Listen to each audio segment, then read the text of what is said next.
राष्ट्रप्रवाह Vidarbha news में आप सभी का स्वागत है। मैं मनन व्यास और आज की देखते हैं ताजा खबर। इंजीनियरिंग की छात्रा आकांक्षा बोबड़े की संदिग्ध मौत मामले में आखिरकार उसके दोस्त के खिलाफ हत्या का मामला दर्ज किया गया है। मृतक छात्रा की बहन की शिकायत के आधार पर गाड़गे नगर पुलिस ने इस मामले में मामला दर्ज कर आगे की जांच शुरू कर दी है। जिस दोस्त के खिलाफ मामला दर्ज किया गया है उसका नाम प्रतीक शरद हिवसे है, जो लक्ष्मीनगर अमरावती का निवासी है। गाड़गे नगर पुलिस को 4 जून की रात को सूचना मिली कि राठी नगर में किराए के कमरे में रहने वाली इंजीनियरिंग छात्रा का शव उसके कमरे में ही मिला है। इसके अनुसार पुलिस मौके पर पहुंची। फरियादी के अनुसार जब वह उसके बहन के रूम पर पहुंची तब प्रतीक और उसका दोस्त वहां दिखाई दिया। प्रतीक ने पुलिस को बताया कि आकांक्षा को कई बार फोन करने के बावजूद वह अपना मोबाइल नहीं उठा रही थी, इसीलिए वह एक दोस्त के साथ उसके कमरे में पहुंचे। प्रतीक ने उस समय पुलिस को बताया था कि जब हमने उसे फंदे से लटका हुआ पाया तो हमने उसे नीचे उतारा। पुलिस ने इस मामले में पहले आकस्मिक मौत का मामला दर्ज किया था, लेकिन पोस्टमार्टम रिपोर्ट के आधार पर पुलिस ने दुर्घटना की आशंका जताते हुए इस संबंध में जांच शुरू कर दी, क्योंकि पोस्टमार्टम रिपोर्ट में मृतक छात्रा के सिर में अंदरूनी चोटें दर्ज की गई थी।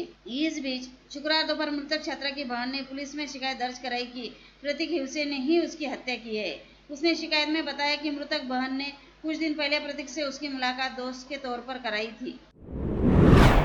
प्रहार जनशक्ति पक्ष के किसान, मजदूरों, महिलाओं, युवाओं के हित में राज्य की महायुति सरकार से अनेक मांगे रखते हुए कल रविवार 8 जून को सुबह 11 बजे से बेमुदत अन्न त्याग आंदोलन का ऐलान किया है।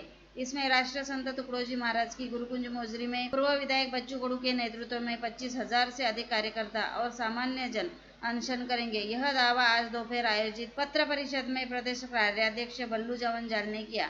उन्होंने बताया कि आंदोलन जन जन के हित में होने से राज्य के प्रमुख नेताओं संभाजी राजे भोसले, किसान नेता राजू शेट्टी, रघुनाथ दादा पाटिल, विजय जावंधिया, रासप अध्यक्ष महादेव जानकर, अजित नवले के साथ साथ भारतीय किसान यूनियन के राकेश टिकैत ने समर्थन घोषित किया है। उन्होंने बताया कि वैराग्य मूर्ति संत गाड़गे बाबा की समाधि से कल सुबह 11 बजे 20,000 लोगों की बाइक रैली निकाली जाएगी, जो इरविन चौक, रेलवे स्टेशन, उड़ान पुल, राजकमल चौक, जयस्तंभ चौक से होते हुए जिलाधिकारी कार्यालय और विभागीय कार्यालय से मोजरी के ओर प्रस्थान करेंगे।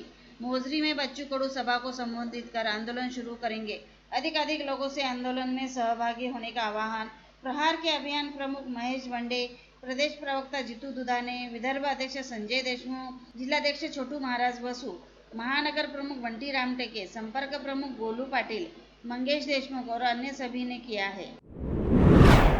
बड़नेरा पुलिस थाना क्षेत्र अंतर्गत अकोला रोड वाई पॉइंट पर आज सुबह 5:45 बजे नागपुर की ओर जा रही मारुति ओमनी वैन को तेज रफ्तार ट्रक ने जोरदार टक्कर मार दी। इसके चलते कार में सवार 50 वर्षीय वासुदेव नारायण राणे व शालू वासुदेव राणे नामक पति पत्नी की मौके पर ही मौत हो गई। वही कार में सवार राणे दंपति की 2 बेटियां व एक बेटे सहित उनकी भतीजी घायल हुए, जिसमें से राणा दंपति के दोनों बेटियों व बेटियों को काफी गंभीर चोटें आई है। ऐसे में चारों बच्चों को तुरंत ही इलाज के लिए अस्पताल में भर्ती कराया गया। इस संदर्भ में मिली जानकारी के मुताबिक जलगांव खानदेश के कांदंडा गांव निवासी वासुदेव राणे अपने परिवार के साथ अपनी मारुति ओमनी वैन में सवार होकर नागपुर की ओर जा रहे थे। यह वैन जैसे ही बड़नेरा के निकट सुपर एक्सप्रेस हाईवे स्थित अकोला बाय पॉइंट पर पहुंची तो सामने से आ रहे तेज रफ्तार ट्रक ने ओमनी वैन को जोरदार टक्कर मार दी। यह हादसा इतना भीषण था कि कार चला रहे वासुदेव राणे और उनके साथ सामने की बगल वाली सीट पर बैठी उनकी पत्नी शालू राणे की।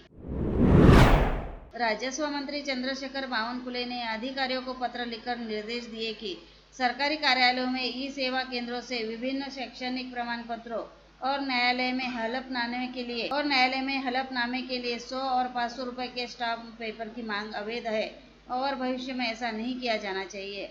राज्य में सभी संभागीय आयुक्तों, जिला कलेक्टर, उपविभागीय अधिकारियों, तहसीलदारों को पत्र जारी कर राजस्व मंत्री बावनकुले ने कहा कि विद्यार्थियों, अभिभावकों, पक्षकारों और किसानों के हित में जाति सत्यापन प्रमाण पत्र, आय प्रमाण पत्र, निवास प्रमाण पत्र, गैर क्रीमिलियर प्रमाण पत्र, राष्ट्रीयता प्रमाण पत्र और न्यायालय के समक्ष प्रस्तुत किए जाने वाले सभी प्रकार के शपथ पत्रों के लिए स्टैम्प पेपर की अनिवार्यता 2 महीने पहले ही रद्द कर दी गई है। सरकारी दफ्तरों में अब जीवन प्रमाण पत्र और न्यायालय में पेश किए जाने वाले हलफनामे के लिए स्टैम्प पेपर की जरूरत नहीं होगी। सादे कागज पर स्व सत्यापित हलफनामा पेश करना ही पर्याप्त है। इस फैसले से आम नागरिकों, खासकर ग्रामीण क्षेत्रों और आर्थिक रूपों से कमजोर वर्ग के लोगों को स्टाम्प पेपर के खर्च में बड़ी राहत मिल रही है। हालांकि कुछ जगहों पर अनियमित तरीके से स्टाम्प पेपर मांगे जाने की शिकायतें सामने आने के बाद राजस्व मंत्री बावनकुळे ने अधिकारियों को चेतावनी दी और जनता को राहत प्रदान करने के निर्देश दिए। आज ईद उल अजहा यानी बकरी ईद के मौके पर हैदरपुरा कब्रिस्तान स्थित ईदगाह मैदान पर ईद की नमाज अदा की। मिश्किन शाह मस्जिद के खातिब व इमाम मुफ्ती शरफुद्दीन ने ईद की नमाज अदा करवाई, जिसके उपरांत खुतबा पढ़ते हुए अच्छी बारिश और दुनिया की भलाई के लिए दुआ पड़ी गई। जिसके बाद सभी उपस्थितों ने एक दूसरे को ईद की मुबारकबाद देते हुए अपने अपने घरों पर जाकर कुर्बानी की धार्मिक विधि को पूरा किया।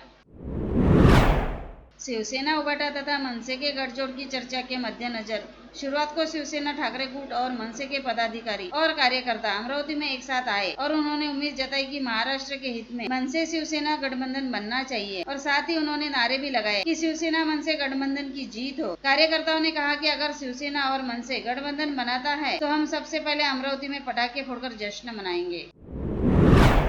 मध्य जून के बाद ही राज्य में मानसून की बारिश फिर से शुरू होने की संभावना है। जून के तीसरे सप्ताह में मानसून मुख्य रूप से पूर्वी और मध्य भारत में तेजी से आगे बढ़ेगा। पूरे महाराष्ट्र में 1 से 14 जून तक मानसून की बारिश बहुत अच्छी नहीं रहने की संभावना है। हालांकि मौसम विज्ञानियों ने भविष्यवाणी की है कि 15 से 30 जून तक मानसून की बारिश जून के पहले 2 हफ्तों की तुलना बेहतर होगी। इस बीच आने वाले दिनों में विदर्भ में अधिकतम तापमान में और वृद्धि होने की उम्मीद है और 13 से 14 जून तक गर्मी का प्रकोप जारी रहेगा। महाराष्ट्र में 25-26 मई के आसपास और पूर्वी भारत में 29 मई से मानसून की बारिश रुकी हुई है।